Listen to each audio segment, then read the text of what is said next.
Okay, here we go. Here we go. You see me? Poppy, that's daddy, right? What's going on, everybody? Zach Macmillan. I don't know my name. What's going on, everybody? Zach Macmillan back with you for some Let's Talk Mortgage. And it was crazy as I interact with people and come across different situations, it makes me want to bring it back to you all so you all can kind of understand some of the nuances of getting financing for purchasing a home. And that's where a lot of this content comes from. But essentially, I was talking to someone about purchases, whether or not they should purchase something in the middle of the transaction and whether or not that can come to their detriment or whether or not be a problem for them to be able to purchase something in the middle of the transaction. So we're gonna touch on that a little bit, okay?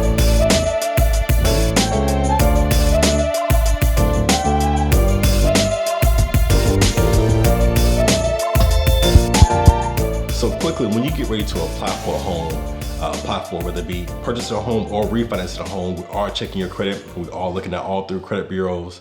And in doing so, we're looking to see what your liabilities are, what your debt are, your outstanding debt already is. And we're using that to kind of calculate what you can afford in regards to a mortgage payment, right? What happens is when we have these snapshot of what's on your credit report at the time, obviously, it may vary because by the time we pull your credit report, your credit card balance may not have updated, your card balance may not have updated, but we're getting the monthly payment amount and we're factoring that into your debt to income calculations. In doing so, we gather your payment amount, your balances, and whether or not you can afford the home you're getting ready to purchase or refinance within that factor. What happens is when you get ready to make a big purchase, whether it be on your credit card, especially if it's on your credit card or financing it, it's not as big of a deal if you purchase it with like a debit card or pay cash for it. Sometimes it can be an issue in regards to it showing up on a bank statement if we need to collect a bank statement after the fact, but mostly it pertains more so to getting stuff financed while under contract. The reason why that's such a big deal is, like I said before, we took a snapshot of your credit report at the beginning. We seen what your debt was, we seen what your payments were, and now that you factor in this new car payment, this financing you did for some furniture, this financing you did for a washer and dryer, what have you, it now adds more debt.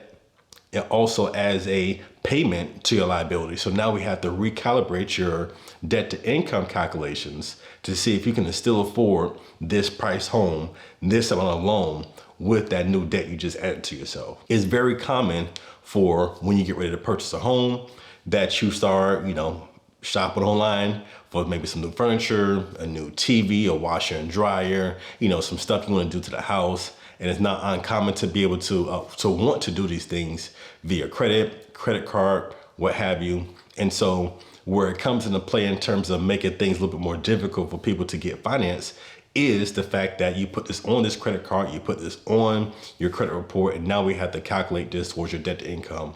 Throughout the process of purchasing a home, it's not like we just take that snapshot at the beginning and say, okay, cool, we're fine.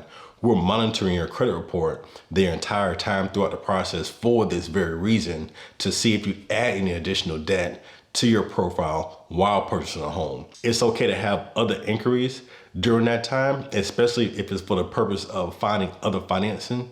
So it's very common for you to shop around with different lenders in the process of getting ready to purchase a home. We can explain those things. However, when we have inquiries such as a auto inquiry or a credit card inquiry, we might have to get a further letter of explanation showing that you didn't incur that additional debt, and also show that, hey, listen, this was just an inquiry. I was just curious. I was just looking around. Okay, well, can you provide something from these individuals showing that you did not collect any type of debt from these individuals who ran your credit report? So it's not so much about just not making big purchases with your credit. It's also trying to stay away from inquiries as well, to make sure that we aren't even flagging or alarming the underwriter while in the process of getting ready to finance or repurchase, okay? Not repurchase, I said repurchase, I just meant purchasing. I'm not sure why I said that. So just be mindful, when you're going through the process, you wanna wait till after the transaction is done, after you sign your documents, after you have keys in hand to make those big purchases, to those inquiries. You have plenty of time after it's done to do so. So just hold on just for a little bit longer while in the process of getting ready to purchase a home, so we can get through the transaction first before you make those big purchases, okay?